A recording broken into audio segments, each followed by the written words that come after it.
liked the guest, but some people liked the edge that I brought to it because I'm originally from Chicago. It is what it is, right? It's just what we do. And we have a different kind of personality over there. It's not anything other than who we are. It's just the way we express ourselves, and people seem to like it. So I'm like, all right, well, I'll drink that Kool-Aid. It works. So, and I started doing this just on accident. My old buddy, Jim Everett, got me involved in this. And remember Jim from the Rams? Yes. Right. And that's how this whole thing happened in the first place. It was really because of him. He said, hey, you want to get involved with this company with me? I said, yeah, sure. What is it?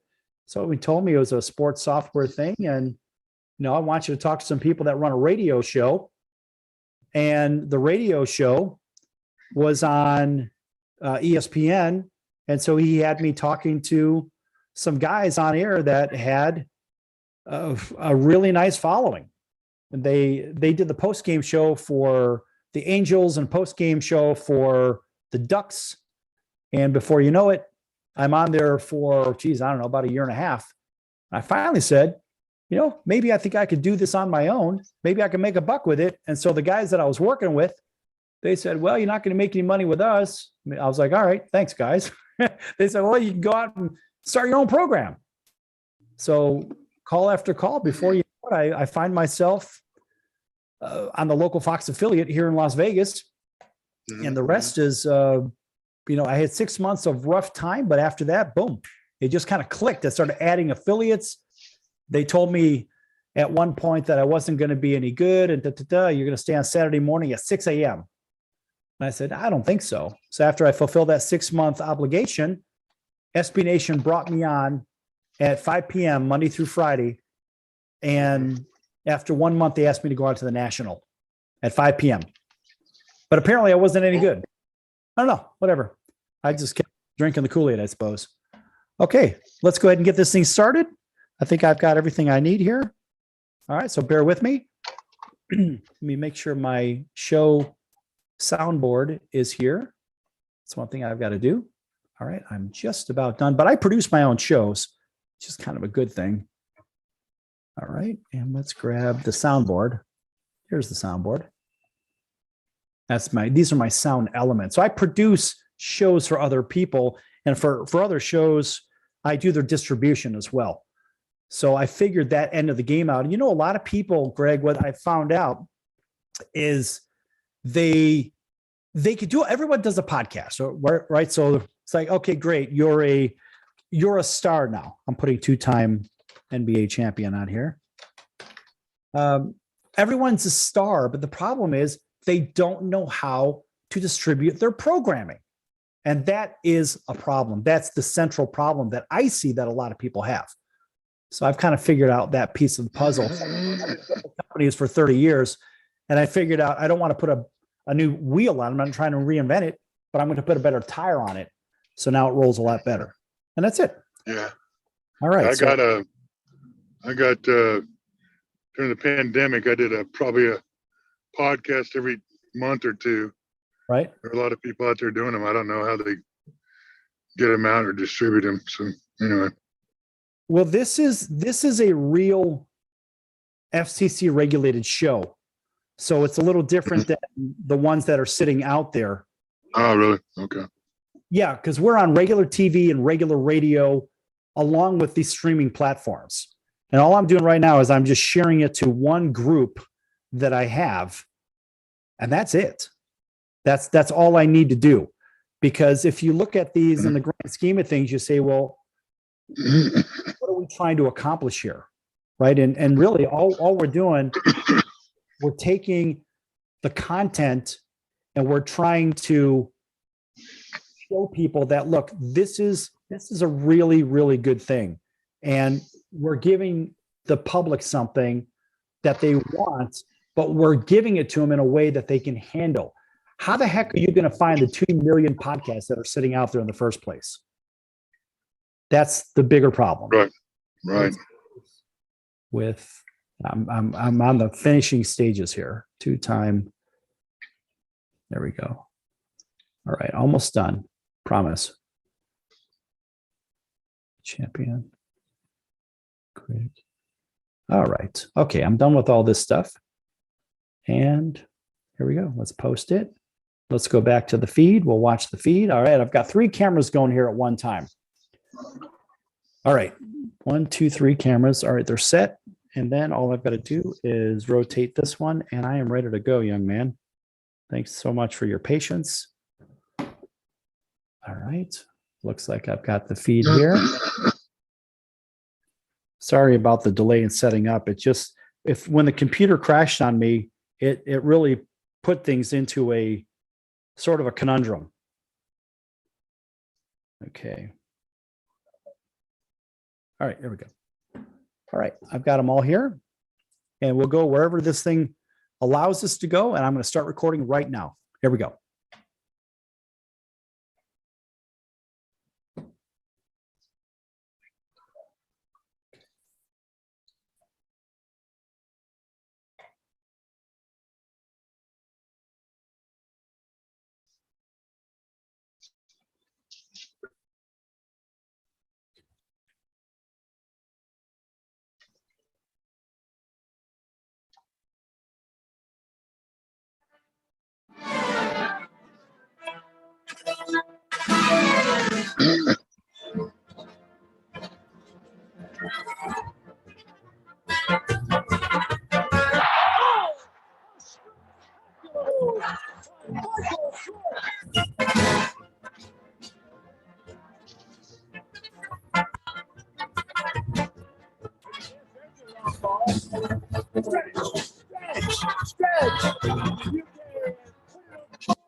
Welcome to the Sports Circus. I'm your ringmaster Sal, live from Las Vegas in the AMP TV studio, AAMP TV. Today's show is brought to you by UppercutChops.com. Check out their tasty selection of all-natural, dry-aged USDA Prime Angus and Prime Wagyu steaks and chops. Wait till you see their best-in-class New York steaks, the filet mignon, of course, the king of all, those massive cowboy cut and tomahawk cut ribeyes. Best I've ever had, probably be the best you ever had as well. Check them out at UppercutChops.com. That's UppercutChops.com. Or give them a call and find out what's for dinner. 702-799-9935, 702-799-9935, 702-799-9935 for UppercutChops.com.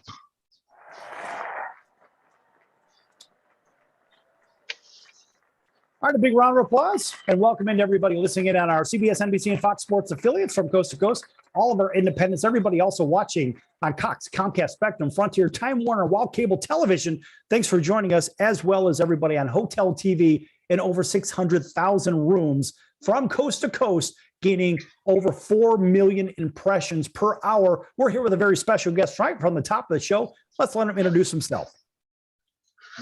I'm Greg Kite. Great to be with you, Sal, on the Sports Circus. Very happy to be here and get to know you, share a little bit of info and have some fun with your audience. All right, Greg, thanks for joining us. Lots to cover. So obviously, Greg, the first thing that comes to mind when you hear your name, what do they think of? Large human, about 6'11", thereabouts. But what they also think of NBA champion as well. Talk a little bit about that. Well, I was very privileged and blessed to be able to be part of the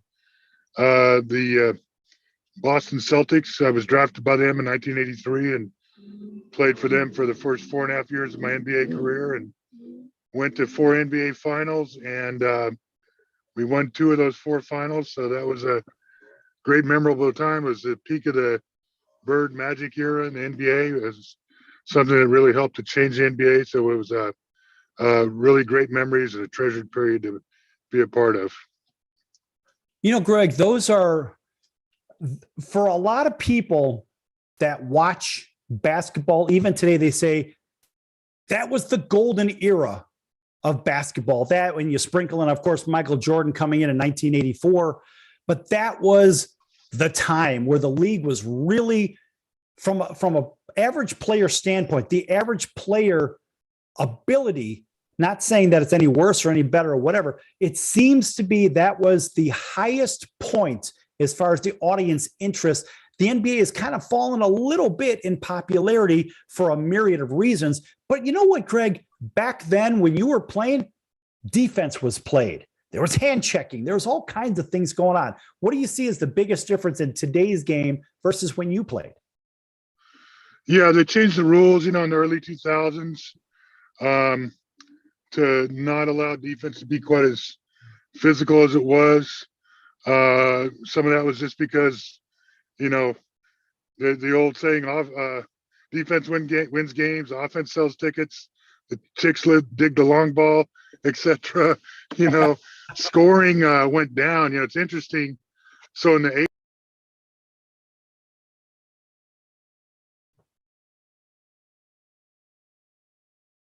sorry about that. The 80s and early 90s, the scoring totals were probably about as high as they were now, without the proliferation of the 3-point game. I know as the Celtics, we averaged in the low 112, 113 a game, and the leading score team back then was the Nuggets, were over 120. But long during the Jordan years, we had they had a lot of teams that kind of slowed the pace. Some good teams, like the Knicks and maybe the Pacers, but even more than that, you had some average teams that slowed the pace and hoped to stay close. And you may remember back to the era when we were getting, games in the 40-point range. Not 40.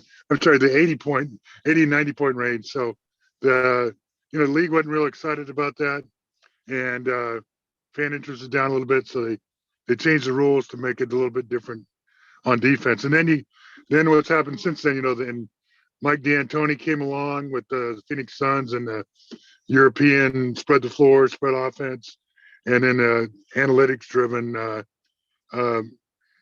part of the game has just led to this more of the spread the floor, tons of three-pointers, so less post play, almost non-existent mid-range game. So it's a little different in that aspect, but still a marvelous game when it's played well.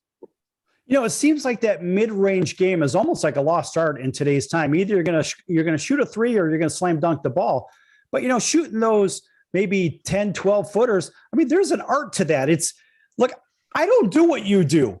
And I know just me as an average Joe that's out there, or the average Joe or Josephine that's out there, it's hard to shoot those mid-range shots because let's face it, you could dial it up and shoot it from long range, but now you've got everything at half the rate as far as your velocity for throwing. I mean, talk about the difference from shooting literally from 2 feet in, right, where you could basically just do a layup, all the way to maybe a 12 and maybe 14 footer. What do you think? Yeah, it is. There can be a mid-range shot that's a little more of a different touch than just, you need the full extension on a 22, 24-foot 3-point shot versus, inside. But it can be a little different. But the reason you don't see that as much anymore, I mean, think about, if you're old enough to think back, and you and I probably are, but before the 3-point line, and even once the 3-point line came into play, the thought was, I'm going to take my man as close to the basket as I can. So like, Oscar Robertson, they say, was a master, just getting this guy 2 feet, 3 feet further in and being big enough and strong enough to pull up and get a shot. So now it's more of not so much that those guys, good shooters couldn't master those shots and don't master those shots. You still see some guys like, Kyle Lowry and DeMar DeRozan, who are really kind of mid-range guys. But it's more of the analytics. They look at, okay, if you're 1 step in, 2 steps in, maybe from the 3-point line, that shot's really not much more of a better percentage shot than just going out to the 3-point line. So they look at, okay, once you get in closer, 5 feet, 6 feet and in, the percentages are going to go way up. So those are the 2 shots that we want. They look at it. And of course, you got, NBA teams averaging over 33% a game, the top, 20 shooters or whatever in the league averaging 40% plus from the 3-point line. So it's hard to argue with those numbers, but it has changed the game quite a bit. And it's interesting though too, Sal, I think we see a lot more that we didn't see in the 80s and 90s, and I don't remember it at least, was a lot of more floaters and runners and big guys, little flip shots and things inside. Some nice looking shots. We didn't have many guys, if any, doing Euro steps back then.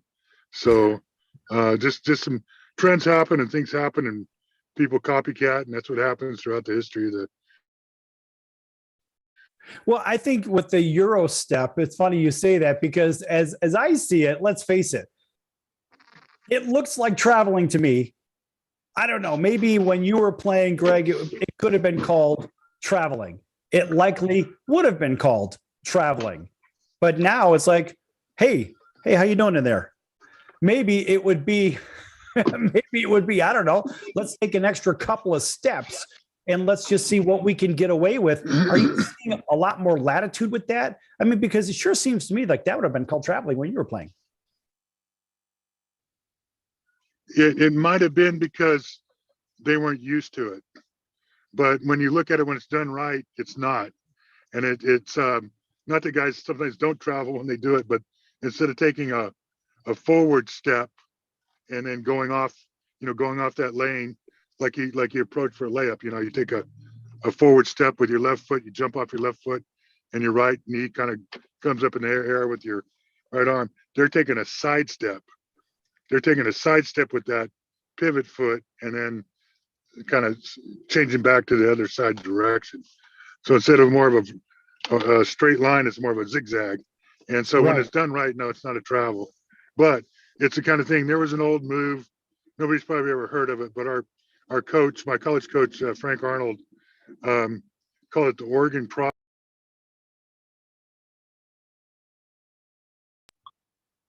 He coached at the University of Oregon, and then he was an assistant with John Wood in UCLA. And it was more where you came to a dribble, did a jump stop, and then you could go off of either leg. There was one guy, Charlie Sitton, who played at Oregon State back in my day, played a little bit in the NBA. He was kind of a master at it. But if you did that move, even back then or now, with referees, they go, "Oh, that something looks funny," and they would probably call it a travel. So now the Euro steps become so ingrained at all levels that referees don't call it. Oh, there's some guys, when they're doing it, aren't doing it correctly and getting the travel in. Or getting are traveling, yeah, but and in the NBA, do sometimes they get a little bit of an extra step. Yes, absolutely. Yeah, it almost. Yeah, I know. Not me so much as some of the other guys, but the guys that could really move. So anyway. Right. It's sometimes it looks like an optical illusion, but at the end of the day, I mean, if it's done right, like you said, hey, it's legal. Tell you what, folks, we're going to be back here with two-time NBA champion. That'd be Greg Kite in just a few moments right here on the Sports Circus. Lots more to come. Don't go anywhere.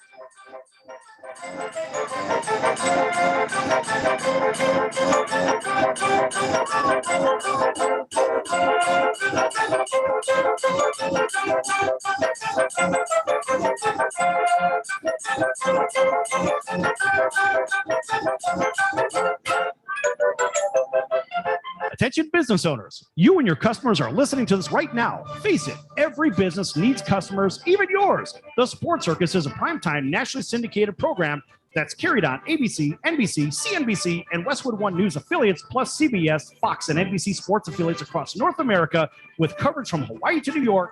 Also, the Sports Circus is available to the 180 million subscribers on iHeartRadio, and the Sports Circus gets about 4 million website visitors per month, which could click through your website. On a Zoom call. The Sports Circus provides great content featuring celebrity guests from sports and entertainment to our audience, which your company could greatly benefit from by increasing your visibility, foot traffic, eyeballs to your website, and calls from potential customers. Call us right now at 702-799-9935. Again, 702-799-9935, or email us He at films it. It's syndicated. I don't know where he does. info@thesportscircus.com. That's info@thesportscircus.com. Drive your sales today by advertising. I'll have to ask him. It goes out to some AMP, the different sources. create, produce, Yeah, distribute. he's recording it now, but he your broadcasts it. content. For more information, send a message to info@aamp.tv. You're welcome. That's info@aamp.tv. Are you a small business owner or pursuing the dream of starting your own company? Do you know where to start or how to grow that existing business? The American Business Trust Company has the answers you need. The American Business Trust Company can help you with startup capital, business strategy, sales and marketing, and establishing your company with a physical location or on the internet. You decide.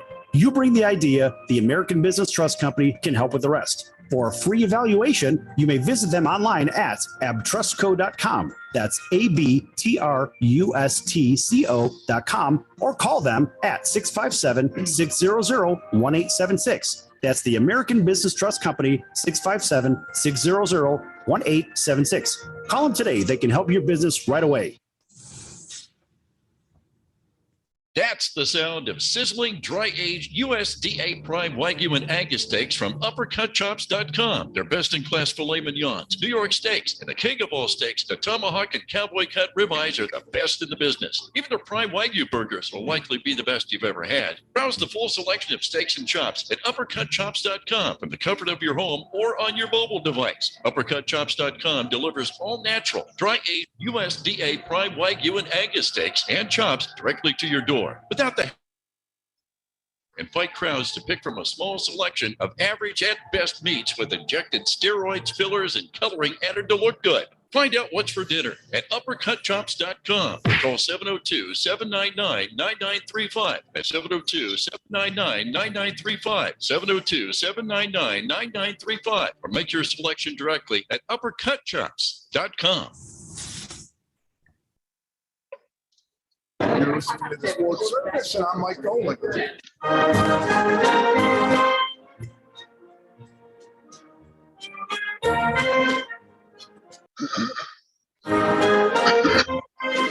Welcome back to the Sports Circus. I'm Roy Firestone. Now it's time to throw it back to Sal.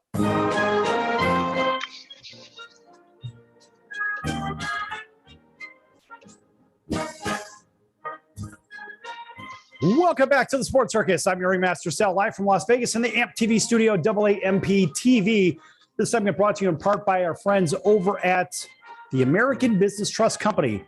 They can help companies with startup capital, investment planning, bringing their own internet website or their own storefront, raising investment capital, obviously being a big thing, and strategic planning. For more information, check out the American Business Trust Company at abtrustco.com. That's abtrustco.com, or email them for more information at info@abtrustco.com. That's the American Business Trust Company, info@abtrustco.com. All right, welcome back to everybody tuning in on our CBS, NBC, and Fox Sports affiliates from coast to coast, including our friends over in Honolulu on CBS Sports 1500 KHKA, right here in Las Vegas, KJPT Jackpot Radio 90.1 FM, as well as KVGK 97.9 FM, again, right here in Las Vegas. Over in Southwest Florida, WBGY, and of course, Atlanta, Georgia, WDJY, as well as WAUD, home of the Atlanta Braves, over in Auburn, Alabama, from Montgomery all the way over to Columbus and a whole bunch of points in between. Thanks for joining us again on Cox Comcast Spectrum, Frontier, Wild Cable Television affiliates, and hotels from coast to coast as well. Here with two-time NBA champion, and that would be Greg Kite. And Greg, thanks for joining us once again. Hey, great to be with you, Sal. All right, so a little bit of defense can go a long way in the NBA, but we see seemingly the refs are no longer swallowing their whistles. They're no longer swallowing those whistles and letting the guys play. It seems as though every little ticky-tack foul is called in the interest of scoring. That's what it seems like from the audience standpoint. And compared to as when you were playing, when the referee would potentially or seemingly swallow their whistle, what players would they swallow their whistle more likely for? Oh, definitely a star player. They didn't come to see the other guys. So, there were times when a role player might be on the floor with some other star players, and they may have been the guys who got the call, but they're gonna blow it on the role guy. He's not gonna be in there too long. I remember we're playing the San Antonio Spurs when I'm with the Celtics, and their coach back then, Mo McCone, I think it was every time down the floor in the first quarter, he's going, "It's a foul on Parrish. That's a foul on It's fell on DJ, on Dennis Johnson. Call a foul, ref. And anyway, they come out of the game at the last minute of the quarter. For me and Carlos Clark, DJ and Chief sat down, and within a minute, we both had a foul called on us. I think, we might have fouled him, but it probably got their coach off the back, his back a little bit. So, there's a little bit of that. But more than anything, with the rules and things now, contact on the ball, it's contact on, player with the ball has always been kind of in some ways similar, but it's, some of the rule changes they changed were contact, like you said, on the ball handler, when you can check the ball handler with a hand check and bump or kind of get in the way of cutters when they're trying to go to a new position on offense, and a little more contact in the post. So they have, legislated against those things. But the thing that I don't like is all these stoppages of plays. The replay's got a place, but it just is. We see baseball this year speeding up the game, and people are liking it. The NBA seems to be slowing down the game with even more and more replays. And now anything that's above the head, and it's probably, my guess, it's a little bit of fallout from all the concussion, not so much in the NBA, but other sports lawsuits and concerns, that anytime there's any sort of contact above the head, they're going to go and review that. And I see them making calls and giving the ball back to a guy, to an offensive player. They'll call a foul on him when his defensive player is just in his space, and offensive player just made a natural move, and his forearm or elbow or something caught the offensive player neck up, and they're like, flagrant foul and 2 shots and give the other team the ball. It's just it doesn't, it's there's something, like I said, there's some things with the defensive rules that are, I guess they got their logic and reasoning behind them, but I don't like them. Greg, it seems to me that watching these games, I see a lot of, certainly in football, we see a lot of business decisions made on the field in the interest of longevity for a career. But I think back to maybe the 80s, 90s, let's go back to the Detroit Pistons, right? It was a very physical brand of basketball. But that was really a microcosm of what we saw in that era. I mean, they played a hard brand of defense back in the day. And I see players today, even in the NBA, seemingly making decisions, business decisions on the court in the same way that we see this load management thing. Talk to me about load management and your opinion of it. What I hear the other day, Michael Jordan played all 82 games in his last season when he was like 40 years old. So, again, it's where some of the, being able to quantify now with some of the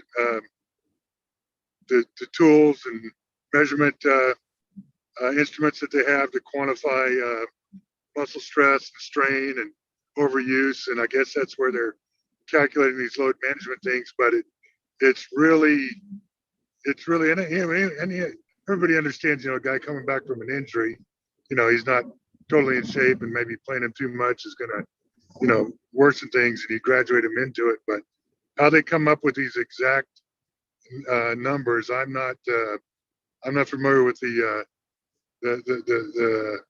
science that they're using behind that. But to sit out games during the season like these guys do, it's a difficult thing. I mean, there's always been, it's always a strenuous season. They've cut down the back-to-backs as much as they could. Travels as good as has ever been. So it's nice to see the guys who feel like they've got an honor and an obligation and want to play all the games that they can. Now, I think, something's coming to play sometimes with bad teams with load management, where they don't want to rush a guy back. It's not going to do them any good to win a couple more games necessarily if they're not going to make the playoffs, and they don't want to have, they don't want to jeopardize things. So there's a lot of it mixed into it. And certainly guys who are older guys that played 8-10 years or more, they got all the wear and tear. And if you're going into the playoffs, it's hard. But again, we used to, guys played a long time back when I played, and they played, unless they were really injured, many of them played, 75 to 82 games a year. And sure, the coaches would give them some breaks, time off in practice, or if they had a chance in games to sit them down, they would. But our load management back then was we'd wrap up the best record, and maybe the last game or two of the season, Bird or McHale or Parrish wouldn't play as much. They play a little bit, or one of them would sit out one of the last two games, and that was about it back then. So it's a different thing, and it's a really, I know the NBA is concerned about it. It's a really tough thing for the fan. You think about the fan, especially when the teams are going on the road and they've got these marquee players that they're coming to see or wanting to see, and they're not playing. They could, when they could, they're not playing just because they're out there trying to get him more rest. That's not a good deal. Yeah. I mean, as I see it, and I think a lot of other fans see it, they're like, well, wait a minute. If you can play, we had John Stockton on here a couple times, talking about this load management thing. And John's like, hey, look, if I can play, I'm out there playing. I'm not worried about getting a rest because that's what we did as kids. And I love that about a lot of the guys from when you played in that time era. Let's face it, you like to play the game. You wanted to be out there playing. You didn't want to be sitting on the bench or whatever. You didn't want to be watching the action. You want to be in the middle of the action. And as kids growing up, nobody likes to be sitting out of the game. We want to be in there mushing it up. And so to me, it's sort of a conundrum looking at this from a business point of view. I get it. The problem is it doesn't translate because the fans follow players more so than they follow teams. And I think that's really what we're seeing.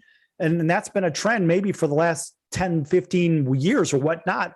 I would almost argue that whole movement really got a violent step in that direction with Michael Jordan, because everybody wanted to have that Michael Jordan jersey, whether it was with the Bulls or the Wiz or whatever the heck it is. But at the end of the day, we're seeing a lot of players rest when they don't. I can't say they don't need to because I'm not them. But Greg, it doesn't seem reasonable to assume that they need a rest. Stop making business decisions and get your butt out there and start playing basketball, if you know what I mean. Yeah, I agree. And most of it, a lot of it probably, if you looked at the load management decisions, probably more of it obviously is with the guys playing heavy minutes, and those guys have, the bigger contracts. So there's some. Right. They do. I'll tell you what, Greg, when we come back, let's talk a little bit more about that, wrap that up and get into the next one. Back here with two-time NBA champion, that'd be Greg Kite. Yes, a large human. And we'll be back with that large human in just a few minutes here on the Circus. Don't go anywhere.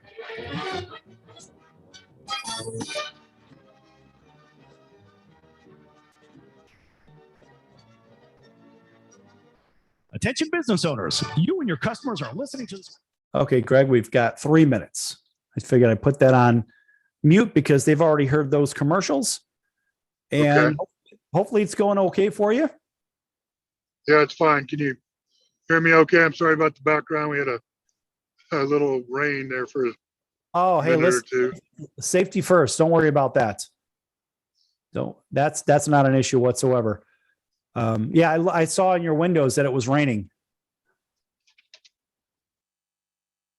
And where are you at right now? So, Orlando, right? Yeah. So this is our summertime weather pattern we're getting into. And right now in Vegas are all the kids taking all the ice out of the freezers and throwing it in the street and creating street hockey. You know what? What an exciting time to be here. Now I first moved here. I moved here in 1990, and it's been a long time since we've had a real movement for sports. And of course, our homegrown hockey team has just blown up. And now, of course, we have the team from Oakland for football, but we're also going to get the Oakland A's. They're going to build a stadium where the Tropicana is located. Right. Basketball might be It's coming. Now you got WNBA, but it might come when maybe them in Seattle. There are two. Yeah, there are two stadiums here. One, we already have one that's game ready today. That's where the hockey team plays, but they're building two other stadiums. I know one of the guys that's heading the project up down on the Strip. I think that's going to be the one. It's going to be next to the Sahara, and they're going to call it the All Net Arena. And I'm quite certain that's going to be the one. And I'm fairly certain that we will have an expansion team here and probably in Seattle, which makes a little bit of sense. Yeah. I mean, you could play almost anywhere there. I know they'd want a new arena with all the amenities, but even Thomas and Mack or the Mandalay Bay, heck, you could play in there if you had to. Right. Other arenas, yeah. Well, we have nice. We have the T-Mobile Arena, which is where our hockey team plays, and it's a beautiful stadium. But they're going to build a new stadium, and plus even the Sphere that was basically just completed behind the Sands Convention Center. You can play basketball in there too. All right, we're coming back here in 20 seconds. Yeah, basketball in Vegas is alive and well. Of course, Summer League starts real soon. So what we're not doing is we're not time stamping this show either. So we could play this again when we need another episode. So that's a good thing. All right, okay. 10 seconds. Yes, sir. Here we go.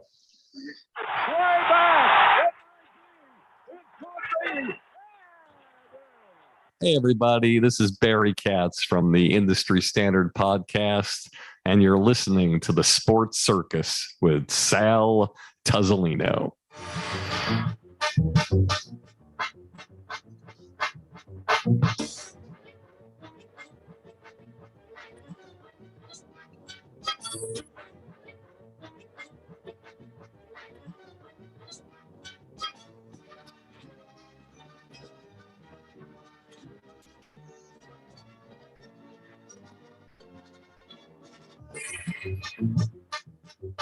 Welcome back to the Sports Circus. I'm your ringmaster, Sal, live from Las Vegas in the AMP TV studios at AAMP TV. Stands for All Ages Media Programming Television, in case you're keeping score. Folks, make sure you check out thesportscircus.com for our upcoming guests, our prior guests, our recorded shows, which they're recorded in their entirety, is on our podcast platform. You pick your favorite one, whether it's Spotify or iHeart or Google or Apple or whatnot. Anyway, you can find our full recorded shows there. We don't do a podcast. However, our full shows are technically our podcast.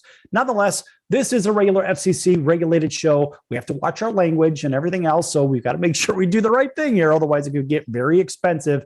Nonetheless, we want to welcome back all those people listening over FCC airwaves. That'd be at our CBS, NBC, and Fox Sports and independent affiliates from coast to coast. Also, Cox, Comcast, Spectrum, Frontier, Time Warner, Wild Cable Television in select markets, plus Hotel TV in over 600,000 rooms from coast to coast. Back here with two-time NBA champion, that'd be Greg Kite. And Greg has seen a lot in his day in the NBA.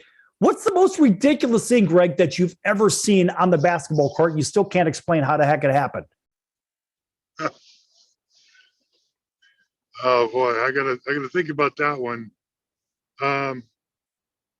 This wasn't quite on the court, but this was I'll call it the highlight of my career, facetiously. But I was playing for the Magic, and Ronnie Cycli had been the center for the Miami Heat, and we got in a little tussle, little wrestling match in the game in Orlando a couple weeks before. We both got suspended for a game or two, got thrown out of the game, and then we played in Miami about 2 weeks later. And so every time I touched the ball in warm-ups, in the game, whatever, the whole crowd was booing me.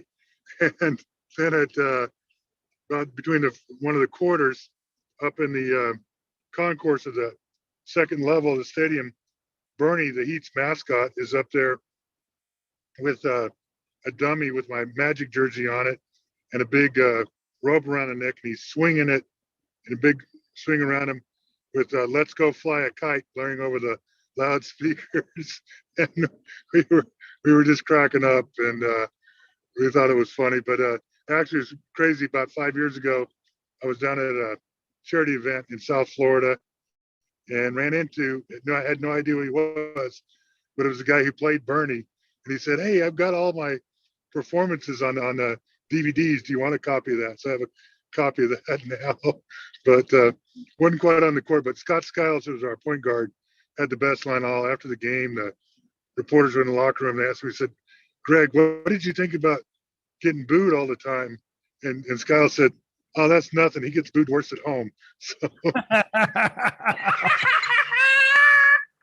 So, anyway, but no, that was a fun thing. But yeah, a lot of great basketball I've seen all over the years, and amazing shots, amazing plays, amazing Right. teams.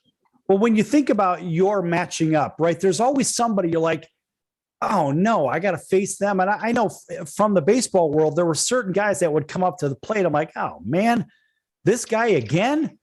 Did you have one of those guys like, oh man, I don't want to guard this guy because, he tends to beat me a little bit too often. Everybody's got that guy. There's always somebody better, no matter who it is, right? I wasn't that guy because I actually, I wasn't much of an offensive player as far as the NBA goes, and didn't get the ball a lot. So, my role was more a rebounder, defensive player, and screener, and that kind of thing. So, I really enjoyed playing defense. I wasn't afraid of anybody, and I loved being able to play against the guys who were the big guys, whether they were a big forward or a center, who were the focal point of their offense, and guys who, scored 25 points a game, that kind of thing. It was a challenge to me. It was just a lot of fun. I didn't ever worry about whether it's being afraid of. Were there some guys that they were all difficult to guard, because they're those guys who are they're running the offense who are getting, 20 plus shots a game, plus they probably have their hands on the ball another 30 or 40 times a game. And so that was just, to me, that was a great fun. It was a great challenge to be able to do that. I'd never look at it or even get switched out, on a perimeter player. I could move my feet pretty well. And so I loved it. I wasn't afraid of any defensive challenges. Probably more on the offensive end. Not that I wasn't afraid, but I was a little bit anxious, too anxious at times. Rushed myself a little bit too much with the on the offensive end. So, so probably the guy I had the most fear of was maybe myself. I was when I had the ball, but I loved playing defense and loved the challenge. So did you take more pride in blocking a shot or scoring the game-winning bucket? Oh, it's all good. I didn't score too many game-winning buckets. A couple of games with some key plays at the end of the game, but anything where you can contribute. Now, I enjoyed all the plays that you can make, and a lot of people don't talk to kids a lot about it. And kids that we coach, you think about basketball, and when you get to a level like the NBA or when you get to college, all these guys can put the ball in the basket. Some, even better than others, and they're the scorers. They're the ones who the ball, is in their hands most of the time. But there's a lot of the game without the ball, whether it's defense or whether it's what you're doing on offense when you're out the ball. And to be at the pro, and it doesn't get a lot of recognition. There's not a lot of stats that relate to that, et cetera. But, when you excel and you stay in the game for a long time as a pro, or when you're a college player or a high school player who gets a lot of minutes, you're probably doing you're probably a very good player at those other facets of the game that don't include the ball. I mean, it's things like, screening, boxing out, hustle, deflections, whatever, cutting without the ball, defensive positioning, all those things are huge and contribute to winning. Greg, talk to me about the importance of moving without the ball. It just makes the game a beautiful game and much more fun when you do it. And when you play with players who either you have some sets that you're running and do it, but even beyond that, know how to do it and how to play together and how to read and react. It's kind of reminds me a little bit, not that I'm a musician or anything, but you learn some chords as a musician, then you learn to play. But then if you're a jazz musician or good musicians, you can go out and jam with other good musicians, and you can create some beautiful music. So that's with moving without the ball, and that's the one thing. See more of it. I mean, the NBA has always had a lot of pick and rolls and isolation plays, but so the teams that are tough to watch for me are the teams that in the NBA that just stand around the 3-point line and even at the other levels, college and high school, and don't move a lot. And, you know, so I think the Celtics suffered from that during the playoffs. If they weren't hitting those threes, they're just standing and really not a ton of ball movement. Whereas, like, you know, you get teams like Denver, Miami, Golden State, they still, you know, whether it's on the perimeter or somewhere else, they still do a lot of movement, passing, and cutting. And that makes basketball fun to play and fun to watch. Yeah, I would agree. It makes it a heck of a lot more fun to watch. I'm not a player, but for me, if I see a team standing around, it almost looks like here's a complete isolation, right? Or it almost looks like a four corners offense in some cases. And it's remarkably boring when you've got one guy moving around a little bit, yo-yoing up and down, but everybody else just kind of got their feet stuck in the mud. It doesn't make it very exciting to watch. I guess that's probably why I like watching hockey, because hockey, you got so much movement on the ice at one time. And in certain cases, certain basketball teams are fun to watch because everybody's moving. There's a lot going on. But when you don't have that, it gets stagnant and boring from the spectator side. It does. And I think, you know, like you said, and I think at the other players, it kind of, okay, you know, they're not as involved. And some of it is, you know, we got the 3-point shot in the corner is shorter and you hit more of them. So they're always putting somebody stationary there, but it's still, you can see the offenses in the NBA and you get more variety in college because the 3-point line's closer. The post game is still part of a good part of the college game, but it just is, it does leave something missing, you know, and unfortunately a lot of, it's something you have to learn. Young players at younger levels, you know, have to learn to play and move without the ball and, or get taught, you know, different sets. But we may see more and more of it now because they emulate what they see the better players doing at the higher level. And when they see these guys just spread out and stand, they're going to go do the same thing. Right. So, And you ask yourself, Greg, I mean, what are they teaching these kids without physically teaching them, right? And the kids are watching them on television here in our last 30 seconds of a segment. The kids are watching them saying, well, geez, you know, Joe or Josephine, whatever, are just doing this. But how come they're not moving? What's going on here? Is that what I'm supposed to do? And I fell victim to something like this a long time ago in the baseball world. I was standing around watching what everybody else was doing instead of me doing what I was supposed to be doing.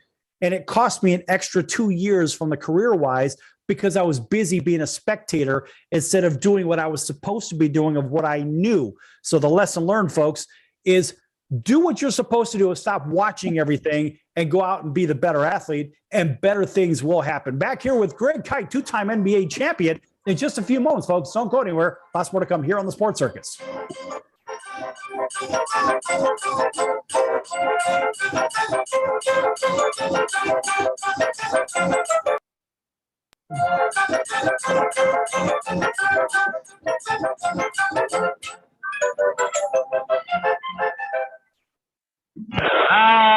Can't be fun at the old ballpark, friends. Hi, pop fly. That would be a home run in a phone booth. I don't know what the big deal about Cracker Jack is. Did you ever go buy a pack of Cracker Jack thinking you're going to get a prize and find no prize in the box? Here's the pitch. That might not sound important to some people, but when you're a little kid, especially from humble origin, and they cheat you out of a prize, there's a bouncing ball. Second baseman has a Barbary over the first. It's hard to think in laudatory terms of the product. I think if there was an occasional box of Cracker Jacks that found no prizes for the little Harry Carey many years ago. You got that right. And boy, when a box of Cracker Jack to me meant a lot of money. Here's the pitch, bounce foul. That's the most asinine marketing I've ever heard of. 1 ball, 1 strike. These guys say, well, you sing about Cracker Jack. I said that I only sing it because it's in the song. Here's a pitch foul there. And I wouldn't be a bit surprised, even to this day, some youngsters who buy a box of Cracker Jack don't find a prize in the box.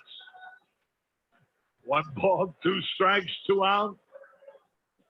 Well, if you're going to talk about our congressman being crooked, here's a pitch foul on a play.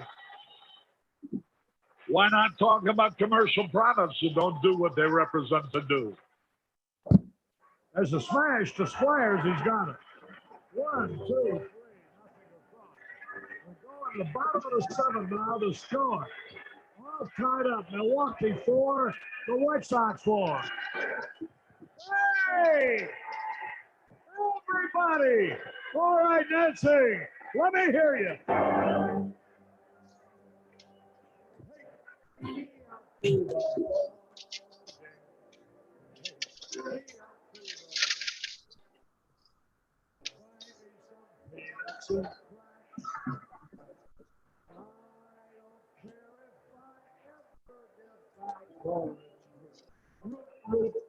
White.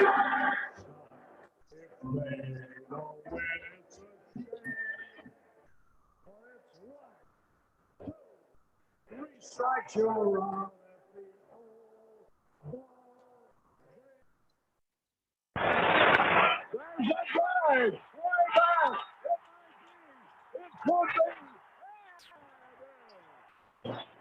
Holy cow. This crowd is wild. Hey, this is Tommy John, and you're listening to the Sports Circus.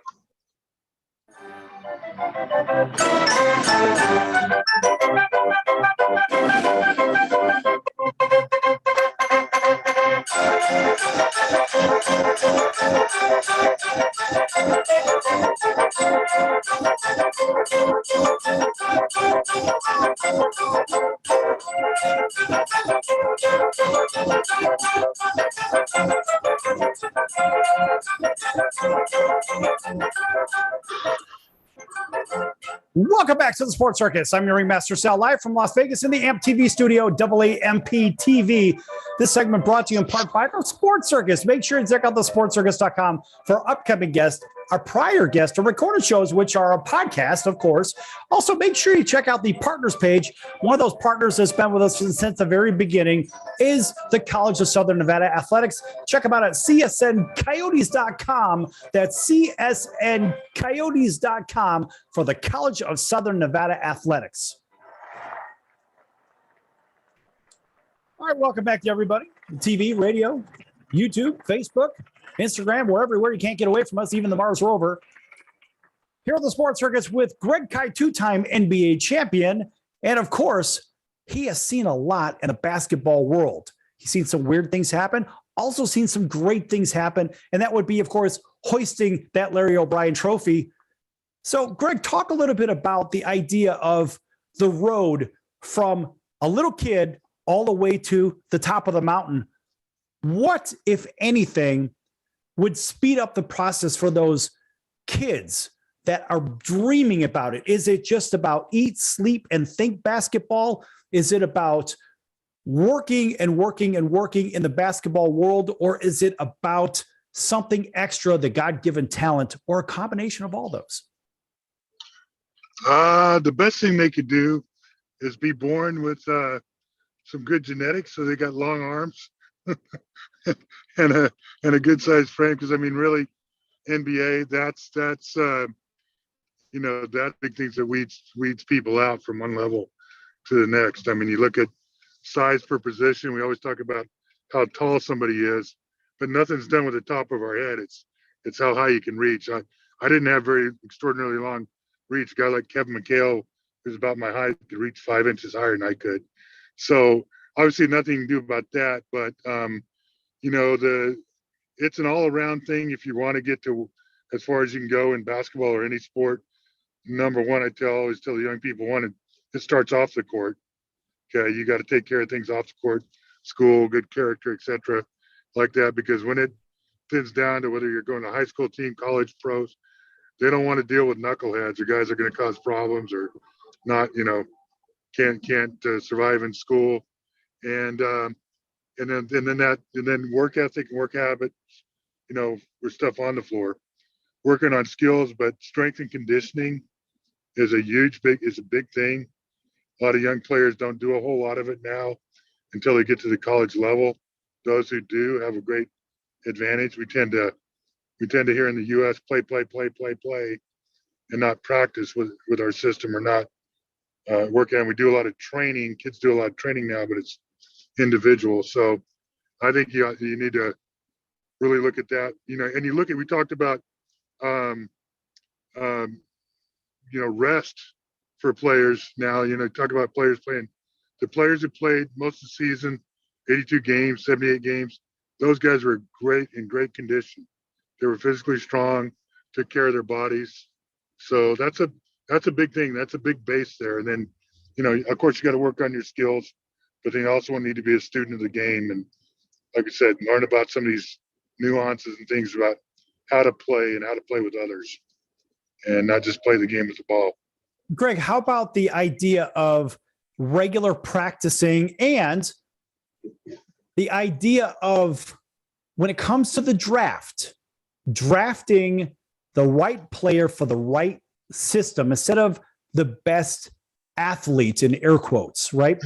Because sometimes there are better athletes for better systems. I mean, even in football, you take Tom Brady, picked 199th, right?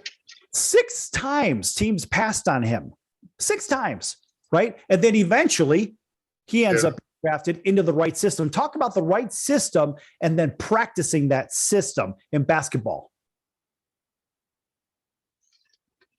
Well, I mean, as far as drafting guys, the right system, and teams don't always have that luxury. It's just going to be who's available at the time they draft, and then they just acquire assets. Of course, they're going to look at their needs.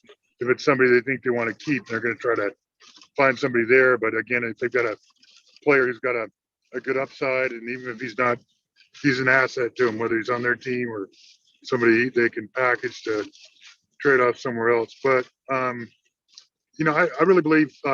Certainly there are kind of styles and systems that certain coaches and people play, and there are maybe guys who are better fits in that or another. But I think as a player, you really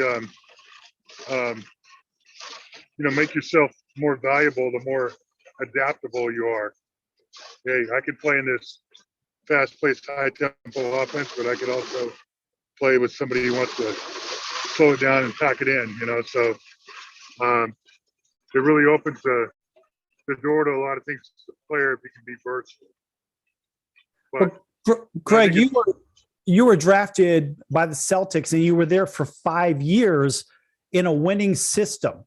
So the system, look, they obviously plugged a hole with you, whatever that hole was, but you fit into the system. They kept you around there for 5 years, which is fantastic because it's more than the average player in the first place and any team in the NBA today, even. The reality is you were a good system for you, apparently, because they would have drafted you at that spot in the round if they thought that you weren't the 21st best pick for that and you were available at that particular time.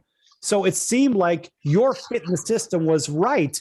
But how many times do we see teams just take the best athlete available and then use them for trade stock? That happens, and there's such a complicated thing with building a team as a general manager. You got the contracts to look at, salary cap. So that's why they do it. But yeah, my situation with the Celtics, they had traded that summer Rick Roby, who was the Celtic backup center to the Phoenix Suns for Dennis Johnson. So they had a need for another backup center. So they were looking at a backup center at that spot. There was another guy, Roy Hinson, who was picked right before me. They probably would have taken. He was instead of me. But it worked out great for me. And, there's also, when you get in the league, there's teams that are playing for now. There's teams that are playing for the future. And there's teams that are kind of stuck in the middle. So I was for the team that was playing for now. So that meant, a lot of playing time was hard to find, and but I did work hard and had a chance to develop a little bit there, and got better and contributed some. And so, it was a great fit, great place for me to start. Yeah, well, let's face it, go all the way back to the McDonald All-American. I mean, look, it's it's something to get to that level. If you were nothing else, you were a McDonald's All-American, and which is a very, very tall mountain to climb when you think of all the competition that's out there. And everything else, it just seems to kind of fall in place from there, right? You have a solid college career. You end up going to the pros, having a great career there. Talk to me about the lesser amount of time in college that kids are taking, maybe this one and done path, when it would seem reasonable to assume that from the time you enter college, you kind of learn pro basketball from high school and prior to. That's just as a spectator. I don't know. I've never played basketball at that level, but it would seem to me that players gain that basketball IQ during their college days. Is that true, or is that just a myth? No, they do, but they, the last, since I was drafted and over the last 20, 25 years, especially the system's changed a little bit. One of the things that's changed it is the G League. The NBA really has a true, it didn't start this way, and it took them 10 years or more to get it this way, but it's kind of a true AAA, like baseball has their own AAA. So that's allowed, given an opportunity for, even if a young guy comes in as a 19-year-old or 20-year-old and doesn't play a lot, they can get a little experience on the G League team. So that, then plus you've got these other opportunities now with NIL and this thing called Overtime Elite, going overseas, where or even into the G League at night, where kids can come out of high school and go play somewhere, whether it's college or whatnot, for a year or two and make some money while they're doing it. And so it's very different than back then. Like when I was drafted 21st pick, they didn't have the rookie salary cap, but things were always kind of slotted. I got a 3-year contract that was worth a total of $375,000 with $100,000 of it guaranteed. Now that somebody picked it, that's probably getting $5, $6, $7, $8 million guaranteed, maybe more. 21st pick. So, you saw guys like that class, that McDonald's class that I was with. Ralph Sampson stayed 4 years. Sam Bowie actually stayed 5 years because he had a redshirt year at Kentucky. Isaiah Thomas stayed 2 years. Dominique Wilkins stayed 2 or 3 years. So it was just a different era where there weren't the alternatives money wise. And so guys, even the elite, the top 30 players were staying in school for longer. And so those days are gone. It's not going to come back. In collective bargaining, the players union bargains with the league to how many years. Right now, for a number of years, it's been 1 year out of college or age 19 if you're coming from 1 year out of high school to work before you can go into the NBA. So that's not going to change probably. Right. I see that 1 year, that 19-year thing. It's ridiculous. You're old enough to vote. You're old enough to fight for your country. Guess what? Let these kids go play ball. So be it. I'm okay with that. Yeah, but it's a collective bargaining issue. It's right. not a rights thing. So in collective bargaining, you always trade something for more. And what they usually do is, hey, we'll give you the draft. We'll give you the rookie salary cap. We'll give you this, 1 year in rule to give the veterans more money or more freedom of movement. Okay, listen, Greg, we've got about 30 seconds left, and I want you to tell everybody how to follow you, anything that's really important that they need to follow. Go ahead and take that time. Okay, well, I am, you can catch me on social media. Just look for Greg Kite, Twitter, Facebook. A lot of what I post is about financial world. I'm a fiduciary financial advisor now, Poly Wealth Management. So you can catch me on any of those channels. Probably see some more stuff coming out from me on YouTube soon. So just Google Greg Kite or go to social media and look for Greg Kite, and they'll usually connect to me somehow, and you can message me there as well. All right, that's good stuff. All right, Greg. Well, Greg, we have a lot to talk about. We'd like to bring you back, of course, if you're willing to come back, and we could talk a little bit more about maybe the financial decisions that players could make, or maybe they could be prepped to make at some point in the future after their career or even during the career. What do you think? Absolutely. Be glad to. All right. That sounds good. So. Greg, thanks for joining us today here on the Sports Circus. And folks, we're going to see you in about 23 hours right here on your favorite station. So for Greg Kite, two-time NBA champion, I'm your ringmaster Sal from the Sports Circus, and we'll see you again in about 23 hours. Until then, so long, everyone.